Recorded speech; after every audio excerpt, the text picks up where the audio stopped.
जय श्री राम। सभी को स्वागत है आप सबका एक बार फिर से आपके अपने रामायण के चैनल पर। आप सभी से विनम्र निवेदन है कि आज का यह रामायण का पावन प्रसंग अंत तक अवश्य सुने। आज हम उस दिव्य क्षण में प्रवेश करने जा रहे हैं जब वन में स्वयं प्रभु श्री राम महान ऋषियों के आश्रम में पहुँचे। यह केवल एक भेंट नहीं थी, यह धर्म त्याग और तपस्या का अद्भुत संगम था। जब प्रभु श्री राम सरभंग मुनि से मिले, फिर सुतीक्ष्ण मुनि से मिले, फिर अंत में महर्षि अगस्त्य के आश्रम में पहुँचे, तब वन भूमि धन्य हो गई। आज का यह प्रसंग हमें सिखाता है कि सच्चा वैभव राजमहलों में नहीं बल्कि संतों के चरणों में होता है। तो आप सभी अंत तक जुड़े रहे, क्योंकि अंत में एक ऐसा दोहा है जो हृदय को भक्ति से भर देगा। और आज रामायण के इस भाग से एक छोटा सा प्रश्न, तो जो भी मेरे साथ जुड़े हैं कमेंट बॉक्स में उत्तर अवश्य दे। जय श्री राम। आइए अब कथा की शुरुआत करते हैं। अब तक के भाग में हमने जाना कि अत्रि मुनि ने श्री राम जी की स्तुति की और माता अनसुईया ने सीता जी को स्त्रियों के बारे में बताया कि स्त्रियां 4 प्रकार की होती हैं। आइए अब आगे की कथा सुनते हैं। श्री राम जी ने भी अत्रि मुनि की स्तुति की तथा उन्हें उत्तम वरदान दिया। आकाश से फूलों की वर्षा होने लगी। दया निधान श्री राम जी तुम्हारी जय हो। राम जी का सुयश कलयुग के पापों का नाशक तथा सुखों का मूल है। जो मनुष्य आदर के साथ इसे सुनते हैं, इन पर श्री राम जी सदा अनुकूल रहते हैं। मुनि के चरणों में सिर नवाकर स्वामी श्री राम जी वन को चले। आगे आगे श्री राम जी और पीछे पीछे लक्ष्मण जी हैं। उनके मुनियों के से बड़े सुंदर वेश हैं। दोनों भाइयों के बीच सीता जी ऐसे सुशोभित हो रही हैं जैसे ब्रह्म और जीव के बीच माया हो। नदी वन पर्वत स्वामी को पहचान कर उन्हें मार्ग दे रहे हैं। श्री राम जी जहाँ जहाँ जा रहे हैं वहाँ वहाँ मेघ आकाश में छाया कर देते हैं। हे गरुड़, प्रभु सिद्ध गणेश पार्वती और शिव जी को स्मरण करते हुए चले।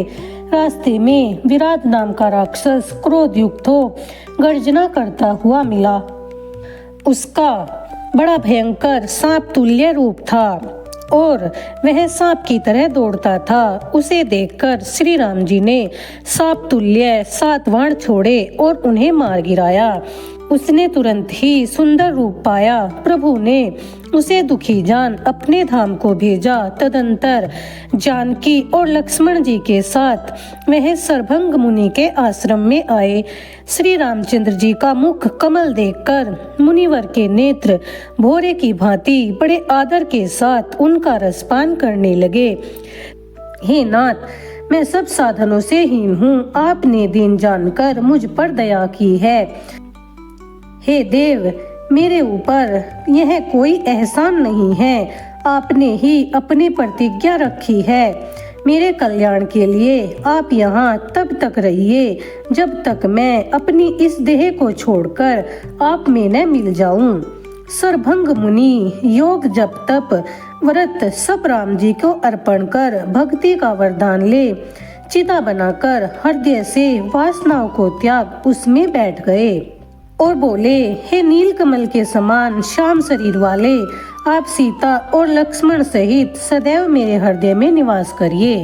यह कह योगिनी में देह जलाकर वैकुंठ को चले गए। पहले ही उन्होंने वेद भक्ति का वरदान मांगा था, इस कारण मुनि हरि में लीन नहीं हुए। सरभंग की गति देखकर मुनि मन में बहुत सुखी हुए। सब मुनि लोग स्तुति करते हैं कि दया निधान प्रभु श्री राम जी आपकी जय हो। फिर श्री राम जी वन में आगे चले। बहुत से मुनि उनके साथ हो लिए। राम ने मार्ग में हड्डियों का ढेर देख मुनियों से पूछा तो उनके हृदय में बड़ी दया आई। मुनि बोले, हे स्वामी, आप तो समदर्शी और अंतर्यामी हैं। निशाचरों ने जिन मुनियों को खा लिया है, यह उन्हीं मुनियों की हड्डियां हैं। यह सुनकर श्री राम जी के आंसू आ गए। तब श्री राम जी ने यह प्रण किया कि मैं पृथ्वी को निशाचरों से रहित कर दूंगा। फिर प्रभु ने सब मुनियों के आश्रमों में जाकर उनको सुख दिया। सुतीक्ष्ण जो अगस्त्य मुनि के शिष्य थे, मन कर्म और वचन से राम जी के सेवक थे, स्वप्न में भी दूसरे देवताओं का आश्रय नहीं रखते थे, वह प्रभु का आना सुनकर शीघ्र दौड़ता हुआ चला। मन में कहता जा रहा है कि हे विधाता, क्या दीन बंधु श्री राम जी मुझ पर दया करेंगे। लक्ष्मण जी सहित श्री राम जी क्या अपने भक्त की भांति मुझसे मिलेंगे। यह विश्वास नहीं है, क्योंकि मेरे मन में भक्ति और ज्ञान कुछ भी नहीं है। मैंने कभी सत्संग, योग, जप, यज्ञ नहीं किए, न प्रभु के चरणों में मेरा प्रेम है, परंतु श्री राम जी को वही प्रिय है जिसकी गति नहीं है। भवमोचन श्री राम जी का मुख देखकर आज मेरे नेत्र सफल होंगे। हे शिव जी बोले, हे पार्वती, सुतीक्ष्ण मुनि प्रेम में मग्न है, उनकी यह दशा कही नहीं जा सकती, उसका वर्णन नहीं किया जा सकता। उन्हें मार्ग नहीं सूझ रहा है, उन्हें यह भी ज्ञात नहीं कि मैं कौन हूँ। कभी पीछे लौट पड़ते हैं, कभी प्रभु के गुण गाकर नाचने लगते हैं। मुनि की निश्चल भक्ति श्री राम जी वृक्ष की ओट में छिपकर देख रहे हैं। उनकी प्रीति देख संसार के क्लेश नाशक श्री राम जी उनके हृदय में प्रकट हुए। मार्ग के बीच सुतीक्ष्ण अचल होकर बैठ गए, जैसे कटहल का फल हो। तब श्री राम जी उनके निकट आ अपने भक्त की दशा को देखकर बहुत प्रसन्न हुए कि कैसा बावला भक्त है, मेरे लिए किसी की भी सुध नहीं है। श्री राम जी तो सहज स्वभाव के है ही, सेवक का दुख दरिद्र मिटाते हैं। उन्होंने कहा, हे द्विज, उठ जाओ, तुम तो मुझे प्राणों के समान प्यारे हो। श्री राम जी ने मुनि को जगाया, पर वह होश में कहाँ थे, क्योंकि वे ध्यान में मग्न थे। तब प्रभु ने उनके हृदय में अपना चतुर्भुजी रूप दिखाया। मुनि इस प्रकार व्याकुल हो उठे जैसे मणि के बिना सर्प हो जाता है। सीता और लक्ष्मण सहित सुख के भंडार श्री राम को आगे देखकर दंड की भांति श्री राम जी के चरणों में भाग्यवान मुनि गिर पड़े। तब प्रभु ने अपनी भुजाओं से मुनि को उठाकर प्रेम पूर्वक हृदय से लगा लिया। मुनि से मिलते हुए प्रभु ऐसे शोभित हैं जैसे सोने के वृक्ष से लिपटा हुआ तमाल का वृक्ष हो। श्री राम का मुख देखकर मुनि चित्रलिखे से खड़े रह गए। तब मुनि हृदय में धारण कर बार बार चरण पकड़कर भगवान श्री राम जी को अपने आश्रम में ले आए। मुनि ने कहा, हे भगवान, आपकी स्तुति कैसे करूं? आपकी महिमा महान है और मेरी बुद्धि थोड़ी है। कहीं सूर्य के सम्मुख जुगनू का प्रकाश होते हुए देखा है क्या किसी? नील कमल के समान शरीर वाले, जटाओं का मुकुट धारण किए, हाथ में धनुष बाण लिए, कमर में तुनीर कसे श्री राम जी को मैं नमस्कार करता हूँ। आप मोह रूपी वन को जलाने को अग्नि, संत रूपी कमल वन के लिए सूर्य, निशाचर रूपी हाथियों के लिए झुंड, सिंहवत और संसार के लिए जन्म मरण रूपी पक्षी के लिए आप बाज के समान हैं। हे प्रभु, आप हमारी सदैव रक्षा करें। आप लाल कमल के समान नेत्रों वाले सुंदर वेश धारण किए, सीता जी के नेत्र रूपी चकोरों के लिए चंद्रमा के समान और शिव जी के हृदय रूपी मानसरोवर के हंस हैं। विशाल मन और भुजा वाले मैं आपकी वंदना करता हूँ। हे करुणाकर सुंदर सुखद रामचंद्र जी, जैसे माया के वशीभूत रहकर भी जीव सदा प्रसन्न रहता है, वैसे ही आप मुझे प्रिय लगे। ऐसा अभिमान भूल से भी मेरे हृदय से दूर न हो कि मैं सेवक और राम जी स्वामी हैं। जो अपनी भक्ति छोड़ सुख चाहते हैं, वह मनुष्य सियार के समान है। मुनि के वचन सुन राम जी ने प्रसन्न हो मुनि को हृदय से लगाकर कहा, हे मुनि, मैं बहुत प्रसन्न हूँ, वर मांगो। जो तुम वर मांगोगे मैं तुमको मन भावता वर दूंगा। मुनि ने कहा, मैंने वर कभी नहीं मांगा, इसे झूठ और सच नहीं पड़ती, इसीलिए हे प्रभु जो आपकी इच्छा हो सो मुझे दे दीजिए। प्रभु बोले, तुम अटल भक्ति वैराग्य ज्ञान के भंडार हो। मुनि बोले, जो वर आपने दिया वह मैंने पाया, अब जो मुझे अच्छा लगा वह वर दीजिए। हे प्रभु, छोटे भाई लक्ष्मण और जानकी सहित धनुष बाण धारण किए हुए आप चंद्रमा के समान मेरे हृदय में सदा विश्राम कीजिए। एवमस्तु, ऐसा कहकर श्री राम जी अगस्त्य मुनि के पास चले। मुनि दोनों हाथ जोड़कर प्रणाम कर बोले, हे नाथ, मेरी कुछ विनती सुनिए। गुरु दर्शन पाए बिना इस आश्रम में मुझे बहुत दिन हो गए हैं, इससे अब आपके साथ मैं भी गुरु जी के पास चलूंगा। हे नाथ, इसमें आपका एहसान नहीं है। हे नाथ, मार्ग में जाते हुए आपने विराट का वध करने वाले चरण कमलों को देखूंगा। राम जी ने मुनि को साथ ले लिया और दोनों भाई हंसने लगे। श्री राम मार्ग में अनुपम भक्ति कहते हुए अगस्त्य मुनि के आश्रम में पहुँचे। उनका सुंदर आश्रम देखा, जहाँ नदी तालाब वन पर्वत शोभायमान है। वहाँ जल थलवासी सभी जीव परस्पर प्रेम से रहते हैं। वहाँ मृग घूमते और वृक्षों पर पक्षी भांति भांति की बोली बोलते थे।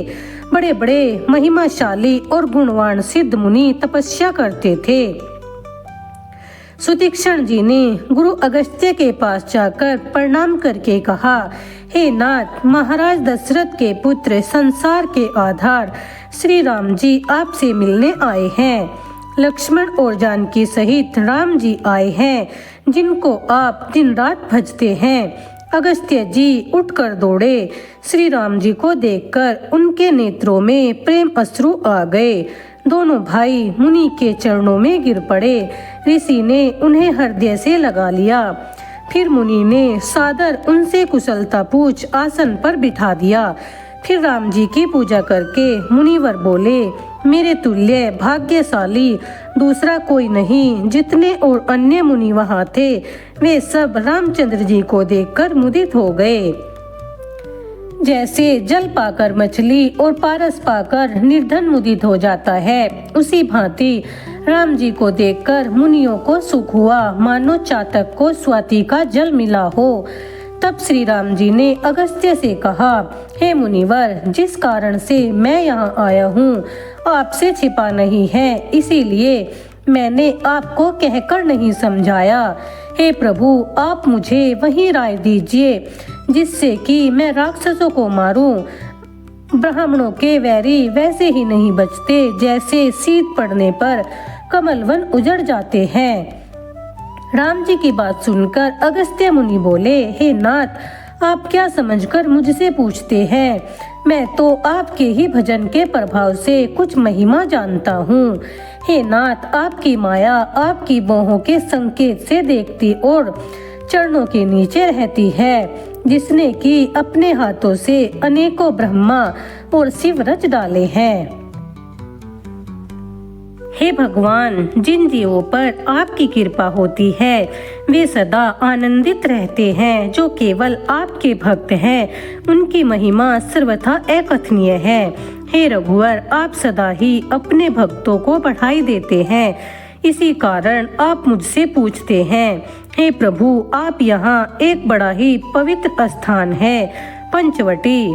गोदावरी नदी वहाँ बहती है, वह चारों युगों से प्रसिद्ध है। हे प्रभु, आप दंडक वन को पवित्र कर वहाँ रहकर मुनिवर का भयंकर शाप दूर कीजिए।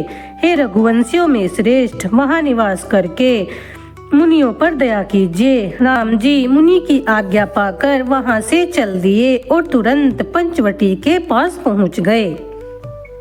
आइए अब सुनते हैं रामायण का सार, आज का दोहा अर्थ सहित। व्यापक ब्रह्म निरंजन निर्गुण विगत विनोद, सो अज प्रेम भक्ति बस कौशल्या के गोद। जो परमात्मा सर्वव्यापी निर्गुण और जन्म से परे है, वही भगवान श्री राम प्रेम और भक्ति के कारण माता कौशल्या की गोद में बालक रूप में प्रकट हुए। भावार्थ, भगवान को केवल ज्ञान से ही नहीं बल्कि सच्चे प्रेम और भक्ति से भी पाया जा सकता है। जय श्री राम। आज का सवाल, अगस्त्य मुनि ने श्री राम जी को रहने के लिए किस स्थान का नाम बताया? जय श्री राम सभी को। आज की कथा का समापन यही होता है। मिलते हैं फिर रामायण के अगले भाग में। तब तक के लिए बोलो सियावर रामचंद्र की जय।